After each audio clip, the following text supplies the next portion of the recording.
Very good morning everyone. ಇದು ನನ್ನ NCCಯ exam ಇರೋ ಮಾರ್ನಿಂಗ್ ಆಗಿರುತ್ತೆ. ನಾನು ಡೈಲಿ 8:30 ಹಂಗೆ ಎದ್ದೇಳ್ತಿದ್ದೆ, ಬಟ್ ಎಕ್ಸಾಮ್ ನಡೆಯೋದ್ರಿಂದ ನಾನು ಡೈಲಿ 5 o'clock ಎದ್ದೇಳ್ತಾ ಇದ್ದೆ. ಇವಾಗ NCC 6:30 ಫಾಲಿನ್ ಇರೋದ್ರಿಂದ 4 o'clockಗೆ ಎದ್ಬಿಟ್ಟು ಬೇಗ ರೆಡಿ ಆದೆ. ನನಗಂತೂ ಫುಲ್ಲು ನಿದ್ದೆ ಮೂಡಲ್ಲೇ ಇದ್ದೆ. ಸ್ವಲ್ಪ ಕೂತ್ಕೊಳ್ಳೋಕೆ ಸಿಕ್ಕರೂ ನಿದ್ದೆ ಜಾರೋ ಅಷ್ಟು ಇತ್ತು ನಿದ್ದೆ. ಯಾಕಂದರೆ ಲಾಸ್ಟ್ ನೈಟ್ ಮಲಗೋದು ಕೂಡ 2 o'clock ಏನೋ ಆಗಿತ್ತು. 1 or 2 hours ನಿದ್ದೆ ಸಾಕಾಗ್ತಾ ಇಲ್ಲ. ಬಟ್ ಏನೂ ಮಾಡೋಕ್ಕಾಗಲ್ಲ, ಎದ್ದೇಳಲೇಬೇಕು. ಮನೇಲಿ ರೇಗಿಸ್ತಾ ಇದ್ದಾರೆ, ಏನಾದರೂ ಎದ್ದೇಳು ಮಾಡು ಮನೇಲಿ ಕೆಲಸ ಅಂದರೆ ಎದ್ದೇಳಲ್ಲ. ಅದೇ NCC ಇದ್ದರೆ 2:30ಗಾದರೂ ಎದ್ದೇಳ್ತೀಯ, 4:30ಗಾದರೂ ಎದ್ದೇಳ್ತೀಯ ಅಂತ ಇದ್ಲು ನನ್ನ ಅಕ್ಕ. ಅದು ಹಂಗಿರುತ್ತೆ ಕ್ರೇಜು. ಸೊ ಹೋಗಲೇಬೇಕು. ನಾನು ಕೂಡ ಬೇಗ ರೆಡಿ ಆದೆ. ನಾನು ಎದ್ದೆಲ್ಲ ರೆಡಿ ಆಗೋಷ್ಟರಲ್ಲಿ 5:50 ಆಗಿತ್ತು. ಓಲೋ ಮಾಡಬೇಕಂದ್ರೆ 4:50ಗೆ ತೊಗೊಳ್ತಾ ಇರಲಿಲ್ಲ. ಸೊ ಅದಕ್ಕೆ ನಾನು ಒಂದು ಸ್ವಲ್ಪ ವೆಯ್ಟ್ ಮಾಡಿದೆ. ಆಮೇಲೆ ನಂಗೆ ಕೋಲ್ಡ್ ಆಗಿತ್ತಲ್ವ, ಅದಕ್ಕೆ ಬಿಸಿನೀರು ಕುಡ್ಕೊಂಡೆ. ಬಿಸಿನೀರು ಏನೋ ಒಂದು ಸ್ವಲ್ಪ ಹೊಟ್ಟೆಗೆ ಬಿದ್ದರೆ ನಂಗೆ ಇದು ಅನಿಸುತ್ತಿಲ್ಲ ಅಂದರೆ ಆಗೋಲ್ಲ. ಸೊ ನಂತರ ಓಲೋ ಮಾಡಿಕೊಂಡೆ. ನಮ್ಮ ಮನೆ ಹತ್ರ ಅಣ್ಣಮ್ಮ ದೇವಿ ಕೂರಿಸಿದ್ದಾರೆ. ಫುಲ್ಲು ಜಾತ್ರೆ ಟೈಮ್ ನೋಡಿ ಹೆಂಗಿದೆ, ಫುಲ್ ಸೆಲೆಬ್ರೇಷನ್ನು. ನೈಟ್ ಕೂಡ ಅಷ್ಟೊಂದು ಲೈಟಿಂಗ್ಸು, ಅದು ನೋಡಿದ್ರೆ ಏನೋ ಒಂಥರ ಖುಷಿ ಆ ಸೌಂಡು. ಬಟ್ ಏನೂ ಮಾಡೋಕ್ಕಾಗಲ್ಲ, ನಮ್ಮದು ಎಕ್ಸಾಮ್ ಅದೆಲ್ಲ ಇರೋದ್ರಿಂದ ಅದನ್ನು ಹೋಗಿ ನೋಡೋಕ್ಕೂ ಆಗ್ತಾಯಿಲ್ಲ. ಸೊ ಅದೆಲ್ಲ ನೋಡಿಕೊಂಡು ನಾನು ಬಂದೆ ಮೆಟ್ರೋ ಸ್ಟೇಷನ್ಗೆ.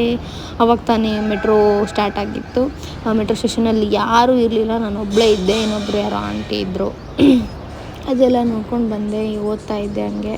ಓದ್ತಾ ಮೆಟ್ರೋ ಕೂಡ ಬಂತು. ನಾನು ಮೆಟ್ರೋಗೆ ಹೋದೆ.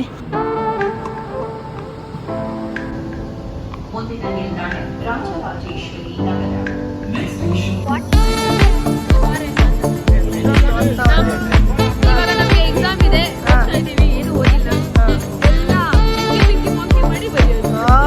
ಮತ್ತೆ ಸೇಮ್ ಇಯರ್. ನಿಮ್ಮದು ಅವರೆಲ್ಲ ಓದಿದ್ರು.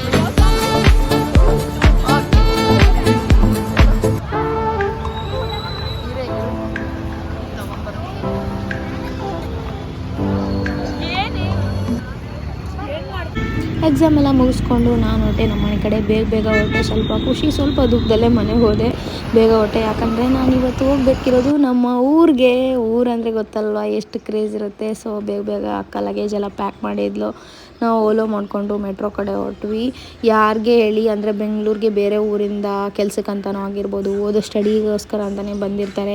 ಅವರು ಊರಿಗೆ ಹೋಗ್ಬೇಕಂದ್ರೆ ಅದೊಂದು ಇರುತ್ತಲ್ವ ಕ್ರೇಜು, ಅದು ಫುಲ್ ಖುಷಿ ಆಗ್ತಾಯಿತ್ತು ನನಗೆ. ನಾನು ಈ ಹೊಸ ಮನೆಗೆ ಬಂದಮೇಲೆ ನಾನು ಹೋಗ್ತಾ ಇದ್ದು ಮೊದಲನೇ ಸರ್ತಿ ನಮ್ಮ ಮನೆಗೆ. ತುಂಬ ಖುಷಿ ಆಗ್ತಾಯಿದೆ. ಅದನ್ನು ಎಕ್ಸ್ಪ್ಲೇನ್ ಮಾಡೋಕ್ಕೂ ಕೂಡ ಆಗ್ತಾಯಿಲ್ಲ. ಇವಾಗ ಎಕ್ಸಾಮ್ ಮುಗಿದಿದೆ, ಬಟ್ ಕಾಲೇಜ್ ಒಂದು ಸ್ವಲ್ಪ ಲೇಟಾಗಿ ಊರಿಗೆ ಹೋಗೋಣ ಅಂತ ಬಂದ್ವಿ. ಅದು ಶಿವರಾತ್ರಿ ಟೈಮ್ ಅಲ್ವಾ, ನಂದು ಶಿವರಾತ್ರಿ ಊರಲ್ಲಿ ಒಂದು ಟೈಮು ಮಾಡಿಲ್ಲ. ಸೊ ಈ ಟೈಮ್ ಶಿವರಾತ್ರಿ ಊರಲ್ಲೇ ಮಾಡೋಣ ಅಂತ ನಾನು ಮೆಟ್ರೋ ಸ್ಟೇಷನ್ಗೆ ಬಂದು ಊರಿಗೆ ಹೊರಟೆ. ಮೆಜೆಸ್ಟಿಕ್ ಅಂತೂ ತುಂಬ ರಶ್ ಆಗಿತ್ತು, ಬಿಕಾಸ್ ಇವತ್ತು ಸಂಡೇ. ಇದೆಲ್ಲ ನೋಡಿಕೊಂಡು ನಾನು ಹೊರಟೆ ನಮ್ಮ ಊರಿಗೆ. ಇದಾಗಿತ್ತು ನನ್ನ ಈ ದಿನದ ವ್ಲಾಗ್.